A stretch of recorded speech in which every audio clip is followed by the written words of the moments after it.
All right, welcome back for the episode of Carnivore Trades. Today is Wednesday, January 17th, 2024. If you're not done so already, please give the video a thumbs up, like, comment, subscribe to the channel. Come find me on carnivoretrades.com for swing trading alerts, analysis, and live day trading. Anyways, let's get into it today. So, markets here, really all over the map. Definitely a whipsaw Wednesday if there ever was one. And definitely a little bit of change in character in the market. We are getting kind of into the kind of a risk window here. And you're going to see the market was definitely on the softer side, although we are getting a pretty good close here. A little short covering rally going into the close last 30 minutes, so a little bit of a power hour pop there. Market's closing right at 47.40, and we kind of joked about this in the chat a few hours ago, like who's ready for a doji today, because we were down at the lows, and I figured they would come bring this back in, right? There's a lot of whipsaw coming in here, and I don't want to make too much out of this price action right now. I definitely stress being neutral during OPEX. And markets here are right now just in kind of a chop zone, but a little bit of a change of character, right? We gapped down a little bit of sell and then a low around 10 a.m. And we kind of floated up here, but it wasn't the typical V-shape. The Qs did kind of V-shape a little bit, but the spiders did not. And we actually kind of rejected this moving average here, 20-minute or 10-minute 20 moving average, and just kind of a slow grind down. So it wasn't the typical like, oh, we dipped like 10 points by the dip, rally, highs of the day, surge. It kind of took a little bit of work here, and it was a lot of work for the bulls to get up here, and they gave a lot of that back, but we were able to put in a pivot low, a little pullback here, and basically close just off the highs of the day. Qs managed to show a little bit of strength. Take a look at the higher lows, ascending triangle, textbook pattern there intraday, and we did break out towards the end of the day, basically testing those lows from yesterday right around the 407 handle. I said earlier this morning we would likely test that, and it literally did not happen until the last 10 minutes, but we did get there. So what do we make out of this? I think we need to be a little bit more careful here. But the market, technically speaking, I know everybody's going to freak out about the 20 moving average. It's fine. Like, we've traded through it a bunch of times here. It's kind of minor at this point. The trend is still up, and this is still fine here. But I do think timing wise, cyclically, there are pressures that can come into play here pretty soon. I'm thinking kind of, once OPEX is over, I think this market will trade a little bit more freely. And we saw yields take a pretty good ride up today. Now the TYX here, the 30-year, did come into the 50 MA. We'll pull back there. Kind of a weak auction too. And that did help yields push up. But again, I told members in the chat this as well. I don't think that the 30-year is going to rally much today, because we did hit the 50. So it's going to be some resistance here. But yields are starting to climb back up. And what happened to all the rate cuts, right? So that's the market's priced in, 6 to 7 of them, and I don't think that's going to happen. But yields backing off a little bit, and this will matter soon. The market's able to ignore it right now. There's massive amounts of premium expiring in 2 days. Once that premium's done expiring, yields going up and making higher highs. You take this out, I promise you the market will not like it. But right now, short term, today, tomorrow, I don't know. We'll give the market the benefit of the doubt. We'll just give buy the dip the benefit of the doubt for now, at least. Again, now I'm not saying we can't be red, but I would not expect a major decline. I'll put it that way. So again, markets here are holding up. 47 is going to be kind of your master level on the downside. And then, of course, this big level, this kind of spiked low, 46.82 if we were to get there. If we push up, you got a little gap fill there. And then, of course, there's the 47.90 and intraday, and then 4800, which we have never been able to get to. Who knows? Maybe they squeeze this up today, tomorrow. It's certainly possible. A lot of people got bearish this morning, potentially. A lot of people probably shorted into this hole. Maybe they could gap us up tomorrow. Definitely can't rule that out. The positive here as well is if you take a look at, and I noticed this, I noted this first thing in the morning too. I tweeted this. IWM kind of like V-shaped on the open, and you take a look at the spiders and the Qs, they were going down. So that was a little bit of a positive divergence here, a bullish divergence. Seeing the Russell get a bid. Why did it get a bid? Went right into the 50 MA green bar. We've been talking about this level for 2 weeks now. They said, market should be, IWM should get a bounce there, and it is. So that's your positive. IWM holding up. Your other positive I just mentioned is the Qs. Back above the 20-day moving average. Trend is up. Came off the lows. Higher lows intraday. You can make a case still, yeah, we did make a lower low there on the hourly, but you still have this higher low to here. And, you're near the highs. You have a triple top here. You put in another higher low and attack it. We could go back up to double top. It's not that hard for this market to do that right now. So just be aware, market's okay, but definitely getting a little bit more cautious as we get into the middle to later part of January. Russell, we talked about 50 MA bounce. We'll look at this next level, 193.50. That was kind of a point of control over the last week. Bear flag, breakdown, and now it's getting a bid there. If you get through that, the gap window at 197.50 area will be your next level. And of course, there's the 20-day moving average, which is now turning down. The diamond here down 0.25%, but nothing terrible. It is looking really top heavy though. So I don't like this pattern here on the Dow. Doesn't mean it can't go a little bit higher, but I think this to me looks like distribution. So I would just be careful with it here. So it starts to fade. There's a lot of support down at 355 to 357. Semiconductors were very weak earlier, but came back very nice. And again, testing the 20 MA again and then right back up. So no real problems here on the SMH. Take a look at the weakness this morning. I mean, it was basically a nosedive, little kind of, I wouldn't really, this is kind of a bit of a V shape. And then a pullback and an up move here, and today it closed right at the highs of the day. So no problems there. Stocks, that's the SPX. The stocks here still got that same pattern, up move, sideways. This can still go higher into the 4,200 handle, maybe the gap. IGV, again, same thing. 20 MA down earlier, down in the middle of the day, and we'll actually put on the low in the morning and then just kind of V-shaped really into the end of the day and closed right at the highs. No problems with IGV. It can still go higher. I just think it's overbought. So on the bigger time frame. DJT here. So again, hit the 50 yesterday and bounced. Hit our 15.2 level. So we've been talking about that, and we got to bounce again. So we'll see if this can finally come off the lows here. Again, the Spirit Airlines debacle is kind of a mess there with JetBlue. I believe we do have JB Hunt tomorrow and United tomorrow. So we'll see how that does. That'll probably move the transports a little bit there, but overall, I still think there's a lot of support right here in this area for the DJT. And even if we get to 15, you got like the 100 and the 200, kind of like a necktie almost. So it's very close. If we were to pierce through that, you'd have kind of a necktie pattern. Again, back testing this. What is this, right? Breakout area. So there should be money sitting here. But again, transport's still on the weaker side, down 0.75%. We got a lot of earnings we're trying to work through. But, it's holding this level for now. And again, we'll leave it there. Interest rates. So let's get over to the 2-year. So we talked a little bit about rates a minute ago. But let me get out of here. There we go. So 2-year, getting a bid here. Yield curves did come back in a little bit. So we got close to that level from October. Didn't quite get there. A pullback in that. Let's not make too much out of it right now. But the 2-year here, again, getting a bounce off the level, right? 415 we talked about as being important. It's got a bid there. 5-year, again, never quite got to 370, 375, but it got pretty close. And again, it came off the lows there, a little higher low. 10-year. Up move, pullback pattern, pop, and now it's just kind of stalling out right here at this previous level, right? So pivot, you'll trade through, breakout, back test, up, down, back, through, up, back, up again. So we're just stalling out right at this, 4.1 area, we'll call it. And then above that, you have 4.2 with the red bar, and then 4.3 with the red bar high. Those are levels to get through. If you get through that, this market's probably going to panic. 30-year, same thing. You get above 4.4, the market's probably not going to like it.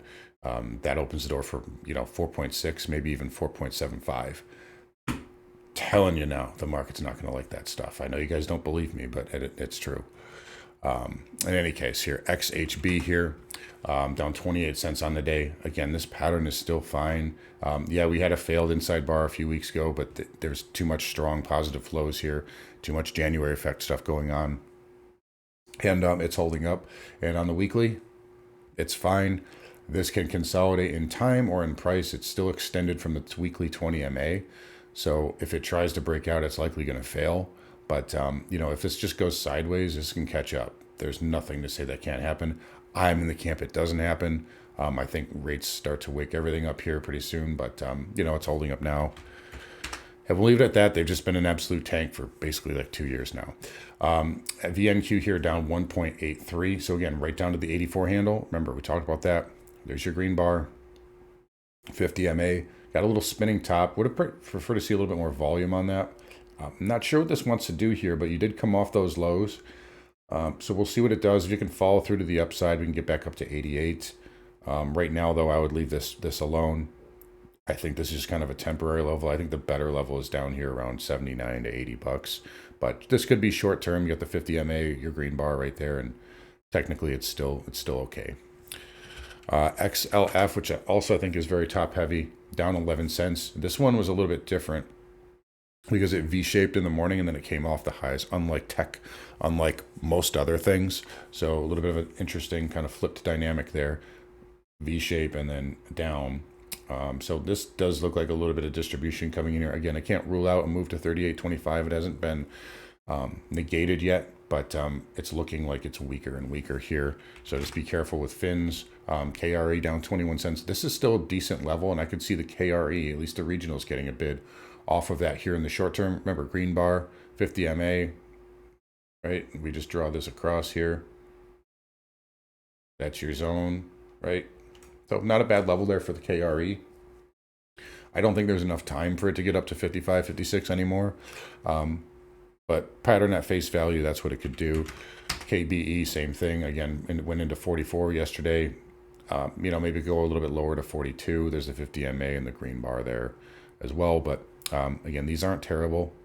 But again, time is kind of a problem here, if you ask me. Broker dealers here, again, same thing. Big dip. Right back up. So nice little tail candle there, putting in a little bit of a pivot at 525 and change. I still think it needs to get to 520. And then, probably a bigger level, honestly, around 510 to 500. But again, it's, it's pulling back. It was parabolic. All right. Oil is, just look where it stopped and then look where it stopped. I mean, look at the intraday, right? there's the wedge.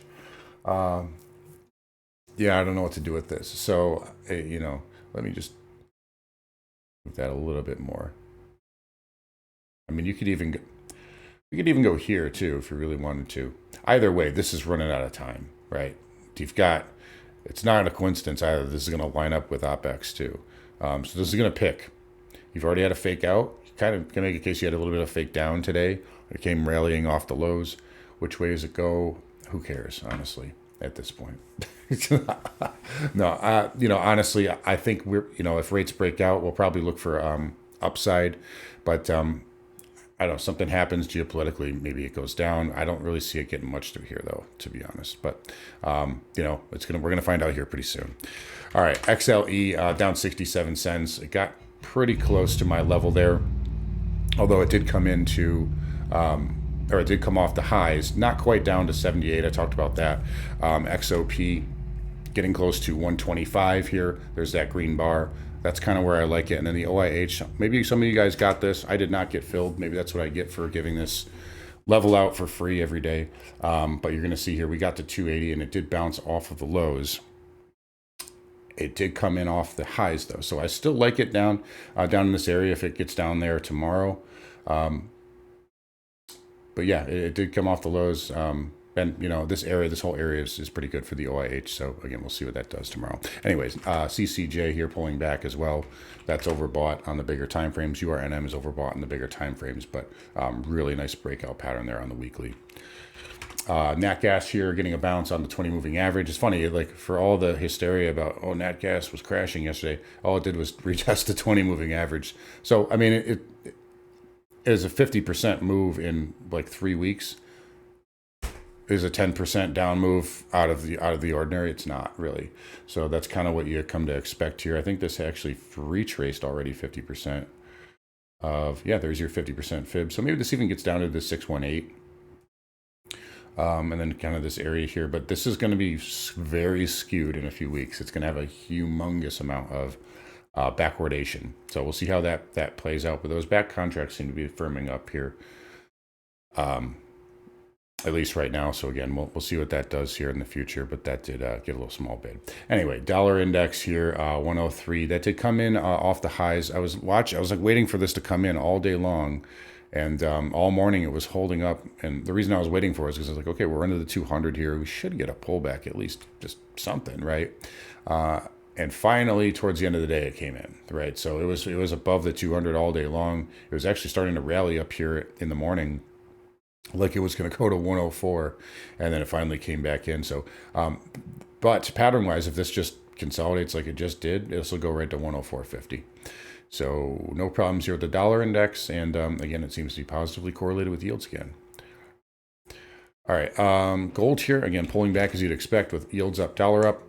Talked about this here as being a thing for Q1, which I think will lead to a buying opportunity, but PMs here coming in on the day. Gold down 1%. It's a big move for gold. Your positive is you got this big green bar here at 2,000. You have these moving averages down here, right, necktie, bow tie, necktie right together. And then you have this upsloping trend line. So right around 1950, 1960. Watch for that. If we get down there, silver is going to close below, it looks like. Let me just double check. 22. So we got 45 minutes here. It's 4:15. So 22.78.5. Let me just get that in exact just so we can get it there. So we don't want to close below that. It looks like we're going to. That would be a negative down to 22. So again, just be aware of that with silver, and then probably 21.50 is your next kind of big area there for silver futures, but definitely on the weaker side here. Platinum also continuing to come in. I still think it's very attractive down here. I think a lot of this this selling here is possibly related to Jan OPEX too. Definitely with precious metals, that seems to happen quite a bit. But pretty good decline here for platinum, kind of into a good level. It did get through the 618.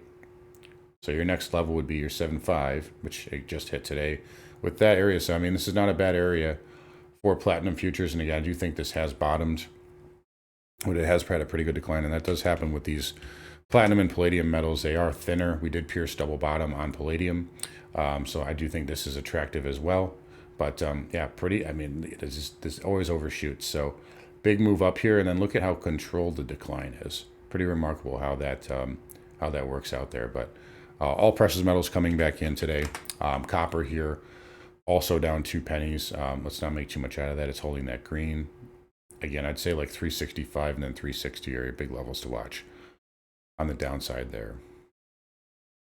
All right, lastly, Bitcoin here below 43. Nothing terrible though, but it is starting to set up a bearish inside bar here. The positive is the trend is up. The positive is also the weekly is still fine. I know this is a big tail candle, but this pattern here, you're still inside of this green bar. If this 20 moving average catches up and this is still sideways, this can still go higher. So I would just be aware of that. It doesn't mean I'm saying it's going to, but weekly time frame, it's still okay. But daily, possibly setting up a bearish inside bar. You want to see about 38,000 hold though on a weekly close. All right, lastly, again, just taking a look here. So markets down 0.5%, a little bit of a dip. We came off the lows. Again, let's not make too much out of it. There's going to be more whipsaw tomorrow, and probably a lot more on Friday as well. Look for pin jobs. Don't get trapped. Don't get tricked. There will be more of those. There's going to be fake breakdowns. There's going to be fake breakouts. So just be aware of that. But right now, I would be kind of neutral. And then, kind of after OPEX, I think we could potentially come into a little bit more of a risk period, especially if yields do stay firm in Q1. Anyways, guys, going to wrap it up here. You guys take care. Come find me on carnivoretrades.com. Talk to you guys all